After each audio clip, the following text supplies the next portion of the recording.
Hello, my name is Chloe Newton. This is my third extra credit assignment for ethical and legal concepts. So the critical incident I will be discussing for this extra credit assignment involves, this actually happened last year in October, when 22-month-old twin sisters from East Africa were brought into Mass General Children's Hospital located in England for an operation that posed ethical and surgical threats to the involved individuals in this case. So the twin sisters were actually born conjoined at the hips, and they shared multiple organs, and they had 3 legs. So the health status of the twins differed. One of them was bigger and more interactive with the parents and healthier, and the other twin sister was smaller and had various health issues within her own cardiopulmonary system. So, seeing this health difference, one of them was declining in health, and if no surgery was to be performed, then the declining health of the smaller twin would likely pose a threat to both of the twins. So the ethical dilemma presented in this case involved the likelihood of the twins surviving with or without surgical intervention, and the probable death of one or both of the sisters. So also with such an extensive surgery to prepare for, there were ethical implications of one twin not surviving, and assembling a large team was also a challenge that arose. So the first ethical principle that I thought of in this case was autonomy. So the twin sisters were only 22 months of age when they were brought in for the initial examination, so they didn't really have an ability to make a choice for themselves.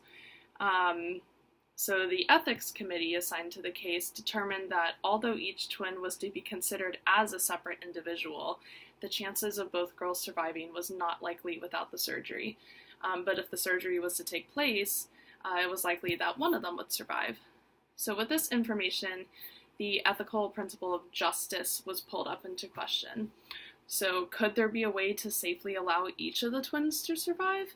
I thought, why put most of the focus on one of the twins but not the other, seeing that they both have equal individual rights? So one of the most recognizable ethical principles in this case was that of non-maleficence. So unfortunately, without performing the surgery, the deteriorating cardiac health of the smaller twin would in time end up killing both of the girls. So in an effort to avoid both of the twins dying, the surgery proved likely to save the stronger sister and the pair. So this displays non-maleficence because instead of both twins passing away, one of them would end up having a chance to survive. Also, the twin with worsened health would die peacefully during surgery instead of undergoing a lengthy and painful cardiac decline. So beneficence was also displayed in this case, and this stemmed from the surgical team working in their best ability to save the life of one, if not both, of the twin sisters. So the historical context and stakeholders of this case. So this ethical case presented a multitude of historical contexts. For instance, the twin sisters and their parents were faced with many difficulties from their home country. This involves a lack of medical services and outlets, and just the stigma that was presented from their unusual condition and physical malformation. So with the help of a nonprofit organization, the family was actually fortunate enough to bring the girls to a very respectable hospital, and this is when the surgical procedure was set up. The biological implications in this case mainly involved that the difficulties presented in the smaller twin. So she had major congenital heart defects, among other respiratory conditions. So since the ethics committee suggested that the surgery take place with the hopes of one of the twins at least surviving, the parents were thoroughly briefed and the communicated risks the risks that were involved. There was also a religious leader that helped them through this. So the surgery went as expected, with one twin surviving, and sadly one of them passed away. But the surviving twin is now thriving and developing normally. So the relevant stakeholders were the twins and their parents, the nonprofit organization that helped Quinn get the medical care necessary to save one of the twins, the surgical team leading the case, the ethics committee, and the hospital. So the organizational and legal concepts involved in this ethics case. So the procedures came down to making sure the stronger twin came out of the surgery alive. So it was known from the start that the smaller, less healthy sister of the pair wasn't expected to live long enough without the procedure, and it was anticipated that she would pass away with or without the surgery. So when the arterial connection between the sisters was disconnected during the surgery, she did pass away.